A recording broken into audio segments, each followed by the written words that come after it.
da África e introduzido no continente americano durante a colonização, o Aedes aegypti, o tão conhecido mosquito da dengue, vem sendo encontrado também em diversas regiões do país.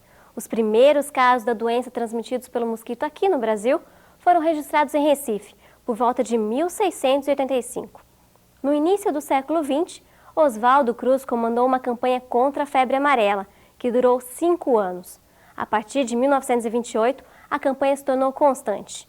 Alguns anos depois, foi declarada a erradicação do mosquito no Brasil, mas ele reapareceu anos seguintes em intervalos diferentes e em diversas regiões do país. Hoje, é encontrado em quase todo o Brasil. O crescimento desordenado também tem culpa? A destruição do meio ambiente também é um fator que pode preocupar? Mas como descobrir se fomos picados? Como e onde esse mosquito se desenvolve?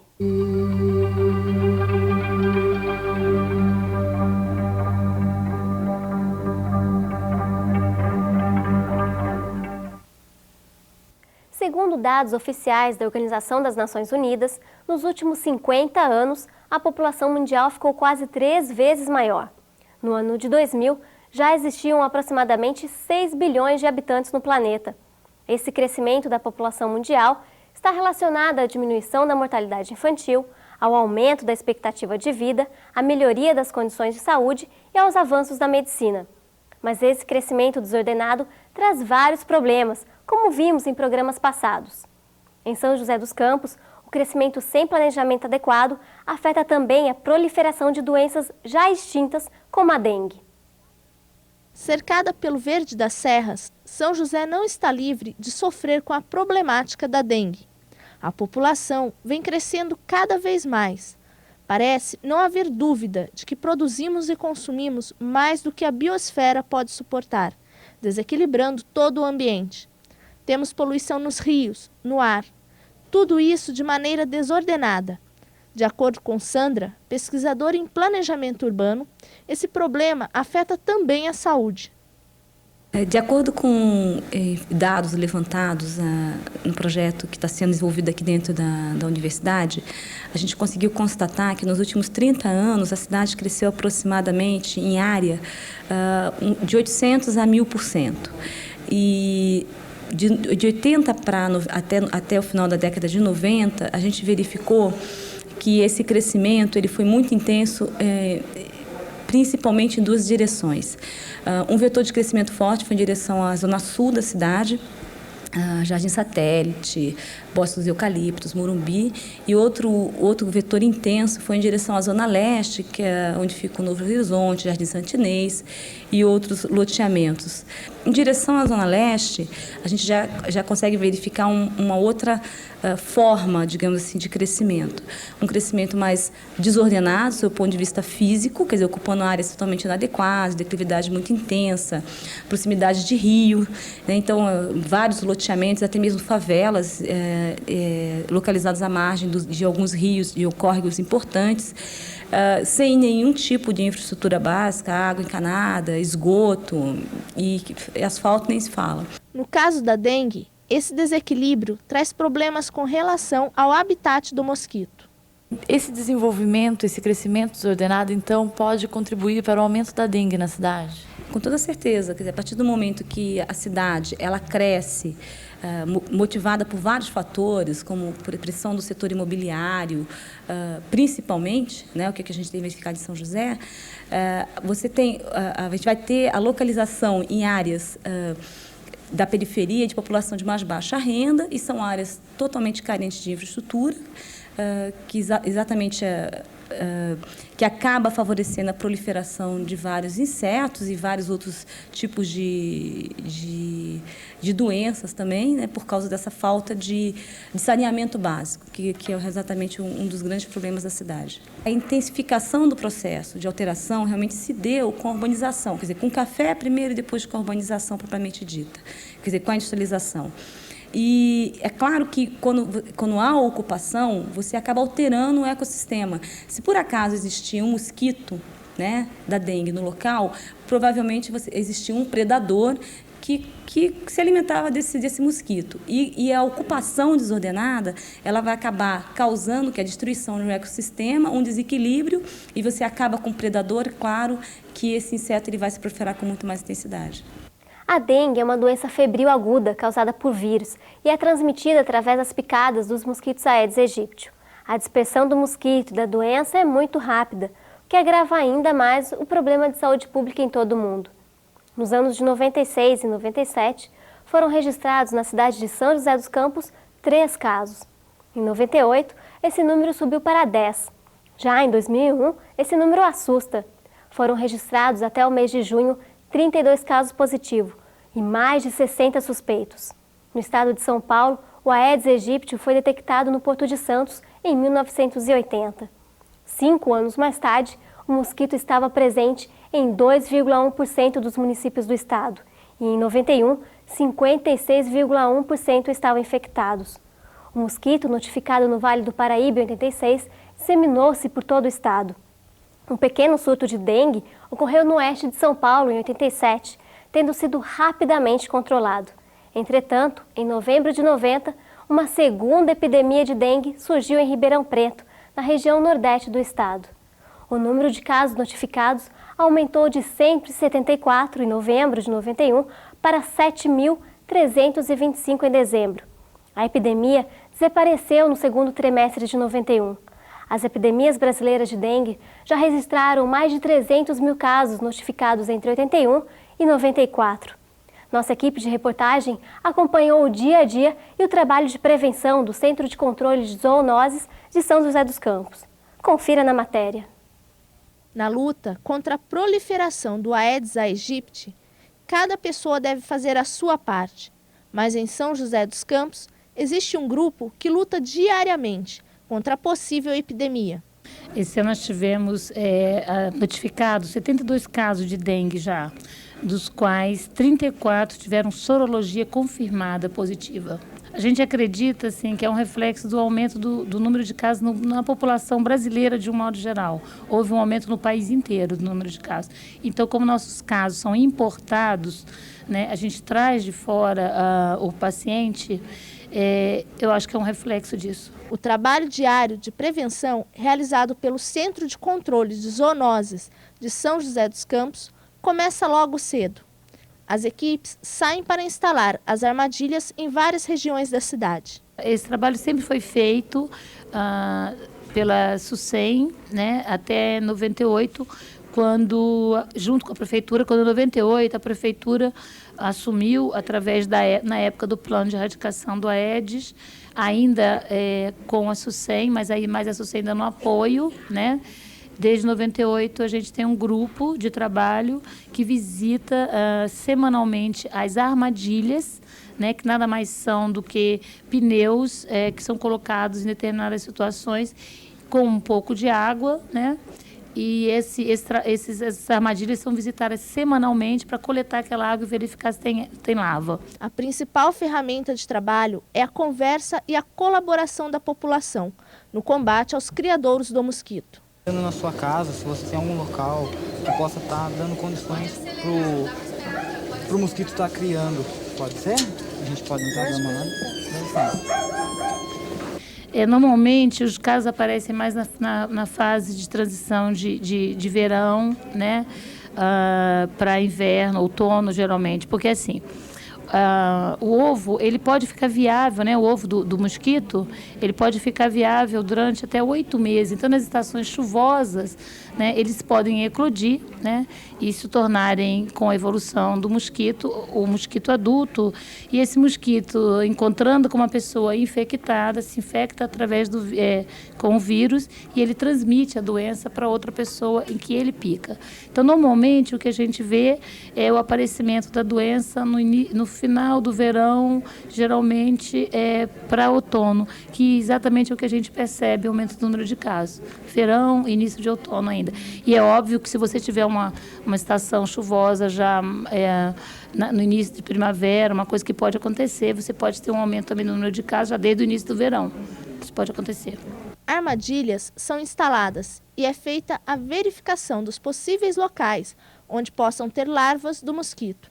além de coletadas amostras da água para serem analisadas. São José dos Campos, localizada entre duas das maiores capitais do país, recebe milhares de pessoas que, de passagem pela cidade, pode trazer os perigos da transmissão. Os casos registrados em São José são considerados como casos importados. A transmissão é universal, ou seja, qualquer pessoa pode ser picada e adquirir a doença, que se manifesta de 3 a 15 dias após a picada. O mosquito transmissor é considerado bastante doméstico, de hábitos diurnos, procurando desovar de preferência em depósitos artificiais. Cada mosquito chega a viver 30 a 50 dias e picar em média 30 a 35 pessoas por dia. Uma única fêmea pode produzir de 300 a 400 ovos durante seu período de vida. Números assustadores. Isso significa que um único mosquito pode infectar mais de 1.750 pessoas em seu curto período de vida. Você sabe como a dengue é transmitida? Olha, através de água que fica parada assim em vasos, em caixa d'água sem tampa. O que eu tô sabendo é isso. E você toma alguns cuidados para evitar a dengue? Sim, eu evito deixar a garrafa assim, com a boca virada para cima para encher d'água. Alguma água parada, né? Que os mosquitos sempre procuram essas águas e pode virar um criadouro, né? E com isso prejudicar a saúde de todo mundo. Né? Pelo mosquito, que pode ser criado em vasos, em água parada, água limpa, pode ser em pneu, em muitas coisas. A gente tem que ter cuidado de não ter água parada para que esse mosquito não se procrie e depois morda e depois transmite-se de uns para os outros. Inclusive tem duas pessoas conhecidas que morreram de dengue. Eu sei até um certo ponto. Exemplo, águas empoçadas. Nós não devemos deixar água empoçada em quintais, até mesmo dentro de residências, no terraço, em plantações, em pneus principalmente, né, que é transmitido através de águas empoçadas. Das transmissões da dengue é através da água, que eu sei. Eu sei que o sintoma é febre e diarreia, dor de cabeça. É o que eu sei. Você sabe se a dengue ela é contagiosa? Não sei informar não. Ela é? A desinformação sobre a contaminação, sintomas, cuidados e prevenção ainda é grande. Campanhas vêm sendo feitas para alertar a população. A dengue está se tornando um grave problema de saúde pública e em grande parte do país. Segundo dados da Fundação Nacional de Saúde, a Funasa, existem atualmente focos da doença em 20 estados brasileiros. E em 14 deles, ocorrem simultaneamente 2 dos 4 tipos da doença. No Brasil, o estado de São Paulo, Minas Gerais, Goiás, Espírito Santo e, mais recentemente, Amazonas e Mato Grosso são os mais afetados. Dos 4 tipos de vírus da dengue conhecidos, já foram verificados 2 tipos no Brasil. O desaparecimento dos sintomas se dá de forma espontânea e benigna. Em muitos casos, a pessoa nem sabe que foi infectada pelo vírus. O mosquito, ele é o agente causador da dengue? Não, na verdade, muita gente confunde. O agente causador é um vírus, é o flavivírus, que ele é transmitido pelo mosquito. Então, o mosquito seria o agente vetor.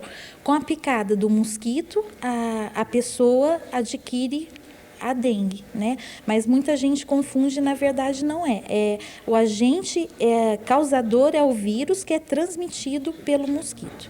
O diagnóstico, às vezes, se torna difícil. Olha, normalmente o que você tem é um paciente agudamente doente, ele tem uma febre muito elevada, normalmente em torno de 39, 40 graus, né? Essa febre geralmente é acompanhada de muita dor muscular, de dor articular, de sudorese intensa, é um paciente que sua muito, muito. Fora isso, ele pode ter lesões cutâneas, tem dor retroorbicular, que a gente chama, quer dizer, é uma dor que o paciente chama de dor no caroço do olho, né? Uma coisa assim bem característica. E outros sintomas, assim, dependendo do tipo de dengue, você pode ter um dengue clássico com esses sintomas. Se você tiver um dengue com uma evolução mais grave, um dengue hemorrágico, você pode ter quadro de hemorragia. E mesmo o dengue clássico, ele pode cursar com pequenos sangramentos. O exame médico é importante para verificar a possibilidade da dengue hemorrágica. Como uma gripe forte. Eu acordei uma semana mais ou menos até procurar o médico com um sintoma de gripe assim, bem acentuado, bem forte. dores na região dos olhos, atrás da cabeça, assim, e fraqueza no corpo inteiro.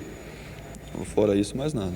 Quanto tempo você fica sentindo os sintomas? Demorei 2 semanas para parar de ter febre. E depois ficou só sequela de dor no corpo, dor muscular. Aí essa dor permaneceu por quanto tempo? Quanto tempo para ficar curado? Para ficar bom, 1 mês. É 1 mês do estágio completo da doença, assim. Do começo até o final da incubação, até o final demora 1 mês, mais ou menos. Qual o tratamento, assim, para quem já foi contaminado? Bom, não há vacina mesmo, né? A gente tem 4 tipos diferentes de vírus que desencadeia a doença. Então, eu acho que isso é uma situação assim, que dificulta um pouco o acesso à questão do trabalho com a vacina. E o paciente, que esteja sentindo qualquer sintoma sugestivo de dengue, primeira coisa, não se automedique, tá? Porque ele corre o risco de fazer alguma coisa errada. Uma das condições é jamais tomar aspirina, né, o AS, o ácido acetil salicílico ou qualquer coisa similar, né, algum derivado da aspirina. E procurar imediatamente a unidade básica de saúde. No próximo bloco, você confere quais os cuidados para se prevenir contra a dengue e como identificar o mosquito Aedes aegypti.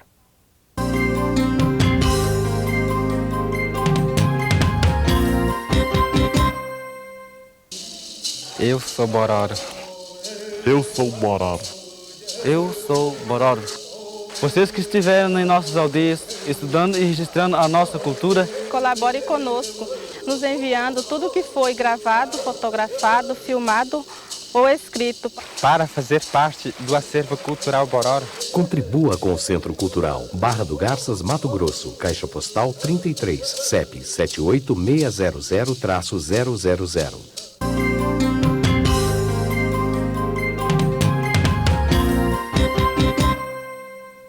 Por não ter sintomas específicos, a doença pode ser confundida com várias outras, como a leptospirose, sarampo e a rubéola. São doenças que provocam febre, dor de cabeça, dores musculares generalizadas. A dengue pode atacar qualquer um. Para saber quando uma pessoa está contaminada pela doença, veja quais são os principais sintomas. O mosquito é escuro e rajado, listrado de branco. É menor que o pernilongo comum, muriçoca, tem por hábito picar durante o dia e se desenvolve em água parada e limpa. Os sintomas da dengue são diarreia, manchas avermelhadas por todo o corpo, em alguns casos é possível ocorrer sangramento da gengiva e do nariz, febre alta, muitas vezes passando dos 40 graus e que demora vários dias, dor de cabeça e nas juntas. É por isso que a dengue também é conhecida como febre de quebra-ossos. Falta de apetite e muita fraqueza, sem vontade para nada. Toda pessoa que apresentar sintomas da doença deve procurar um médico imediatamente, beber muito líquido, só usar medicamento para aliviar as dores e a febre. Cuidado, não devem ser usados remédios à base de ácido acetil salicílico, como por exemplo a aspirina e o AS. Como fazer para prevenir a dengue? Caixas d'água, poços, tambores, cisternas e outros depósitos de água terão que estar sempre muito bem tampados. Pratos, vasos de planta e chachins, não deixe acumular água e lave com pano ou bucha para eliminar completamente os ovos de mosquito. Bebedouros de aves e animais, lave-os com uma escova ou bucha e troque a água uma vez por semana.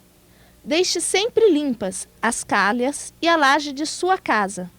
Piscina, lembre-se de que a água deve estar sempre tratada. Garrafas vazias, guarde-as de cabeça para baixo. Copos descartáveis, tampinhas de garrafas, latas, tudo que acumula água, jogue no lixo. Pneus jogados no quintal acumulam água e devem ser esvaziados. É um dos lugares preferidos pelo Aedes aegypti. Como a gente pôde observar nas matérias do programa, a proliferação da dengue vem se alastrando em vários pontos no país. E o município de São José não está fora desse perigo. E a gente trouxe aqui para o estúdio a veterinária e coordenadora do trabalho no CCZ, no Centro de Zoonoses aqui da cidade, a doutora Simone Moura, para falar um pouquinho para a gente. Simone, como que é o trabalho do CCZ aqui no município de São José com relação à dengue? O trabalho que o CCZ realiza em São José consiste em fazer a pesquisa da presença do mosquito em armadilhas instaladas por toda a cidade. Nós temos uma equipe de 9 auxiliares de campo que visitam semanalmente essas armadilhas, fazem a coleta de larvas e essas larvas são identificadas em laboratório. Se através da coleta e da identificação nós verificamos que nós temos encontrado ali o Aedes aegypti, que é o mosquito que transmite a dengue, aí é feito todo um outro trabalho para evitar que esse mosquito fique no nosso município.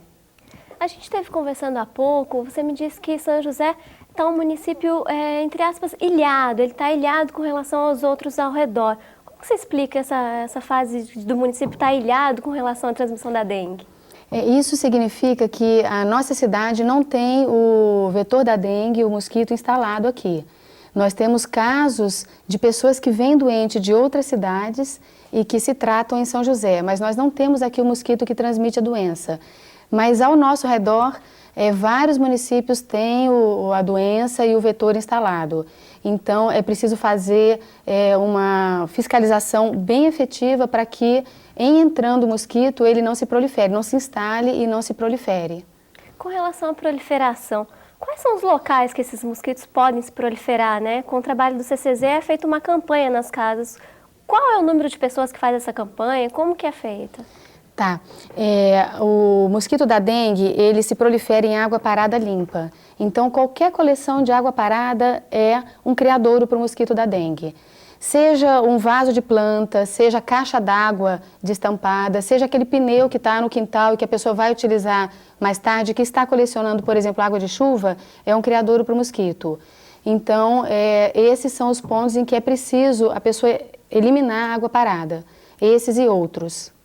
Aí, qual é a importância da população estar engrenada nessa campanha, né, contra a dengue? Você falou que assim, nós fazemos a visita casa a casa. Como o município de São José ele não tem a presença do mosquito, o nosso trabalho não visita todas as residências. Nós temos a indicação de instalar essas armadilhas para monitorar a entrada do mosquito. E aí sim, desencadear uma série de ações para evitar que ele fique. Nesse momento é que é importante a população participar com a gente, porque ela vai tomar conta do seu espaço, seja na sua casa, seja no seu local de trabalho, ela deve evitar toda a coleção de água parada. Eu falei do pneu, falei da caixa d'água, do vaso de planta, mas tem o bebedouro de animais, que deve ser trocada a água diária ou a cada 2 dias. Nós temos as garrafas, o brinquedinho que a criança deixa no quintal e acaba acumulando água. Piscinas, por exemplo, que não estão sendo utilizadas, obras paradas, e essas piscinas não têm a água tratada, então é um criador em potencial. Então a importância da população está exatamente em evitar essa coleção de água parada. Esse local que só ela tem acesso, a sua casa, o seu local de trabalho, eliminar toda a água parada. E aqueles ralos, tanque, lugares que não se usa muito, fazer o uso de inseticida, de desinfetante, de sabão em pó, de produtos que possam eliminar a condição de água parada limpa para o mosquito se proliferar. Doutora Simone, mais uma vez, obrigada pela presença aqui no programa. Eu que agradeço a oportunidade. Obrigada pela oportunidade. Obrigada por esclarecer toda a população a respeito da dengue, né, que é um dever até. Obrigada. Sim, muito obrigada. Se você quiser participar do programa Vida e Cidadania, mande seu e-mail para univaptv@univap.br. Vida e Cidadania, comunicação e ciência a serviço da comunidade. Até o próximo programa.